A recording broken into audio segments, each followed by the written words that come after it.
वक्त के साथ पल पल बदलते रिश्तों की किस तरह अहमियत के कारण आज बच्चे अपने माँ बाप को घर से निकालने से भी परहेज नहीं कर रहे हैं। रिश्तों में किस तरह अहमियत कम होती जा रही है, इसकी वानगी देखने मिली जबलपुर में, जहाँ कलयुगी बेटे और बहू की प्रताड़ना से परेशान एक बुजुर्ग माँ और पिता को जहाँ अपना घर छोड़ने मजबूर कर रहे हैं, वहीं उन्हें न्याय के लिए थाने से लेकर पुलिस कप्तान के दरबार में गुहार भी लगानी पड़ी।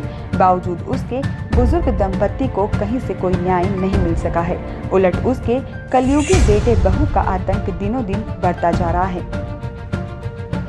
बुढ़ापा यदि बोझ बन जाए तो रिश्तों की भी कोई अहमियत नहीं रहती। इसका जीता जागता उदाहरण है जबलपुर की हाथीथाल कॉलोनी में रहने वाले 75 साल के दशरथ रजक, क्योंकि दशरथ रजक ने अपनी सारी जिंदगी लगा दी अपने बेटे की जिंदगी संवारने में। लेकिन जब इन्हें और इनकी पत्नी को अपने बेटे के सहारे की सबसे ज्यादा जरूरत थी, तब उसी बेटे ने अपनी पत्नी और साले के साथ मिलकर जिंदगी के आखिरी पड़ाव में इन्हें बेसहारा छोड़ दिया और उल्टा सारी जायदाद अपने नाम करवा ली। बाइट दशरथ रजक पीड़ित वृद्ध। दरअसल हाथीताल कॉलोनी में रहने वाले दशरथ रजक साल 2005 में हाउसिंग बोर्ड से रिटायर हुए हैं। रिटायरमेंट के वक्त दशरथ ने सोचा था कि उनका बेटा रमेश और बहू वंदना बुढ़ापे में उनका सहारा बनेगी, लेकिन उल्टा उसके बेटा बहू सहारा बनने की बजाय दशरथ की परेशानी का सबब बन गए। दशरथ की माने तो उसे अपने जिस बेटे बहू पर नाज हुआ करता था, आज उसी बेटे बहू के लिए दोनों पति पत्नी आंखों की किरकिरी बन गए हैं। आलम यह है कि बेटा अपनी पत्नी और साले के साथ बुढ़ापे में उनके साथ सुबह शाम गाली गलौज करने के साथ घर से निकाल देने की धमकी देता है, जिससे तंग आकर हिम्मत जुटा अपने बेटे बहू के जुल्म के खिलाफ गोरखपुर पुलिस थाने में शिकायत करने की ठानी।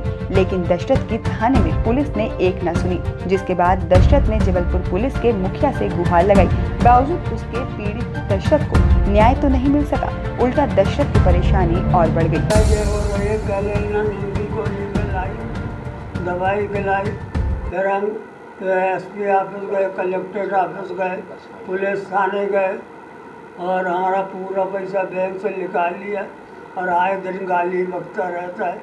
बहू भी उसकी उठनी बोलती रहती है। और लड़का क्या बोलते? गाली गलौज बकते हैं और पूरा पैसा निकाल लिया हमारा बैंक से, बैंक ऑफ इंडिया से, और मारने की धमकी देते। इस मकान का भी कब्जा कर लिया और फिर भी आकर धमकी देते, हम फिर आकर इस मकान में रहेंगे।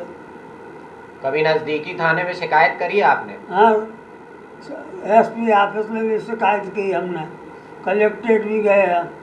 यही वजह है कि चमक दमक के इस दौर में जिस तरह रिश्तों की अहमियत कम हो रही है, उससे लगता है कि ऐसे में वृद्ध आश्रमों की संख्या बढ़ाने पर सरकार को विचार करना होगा।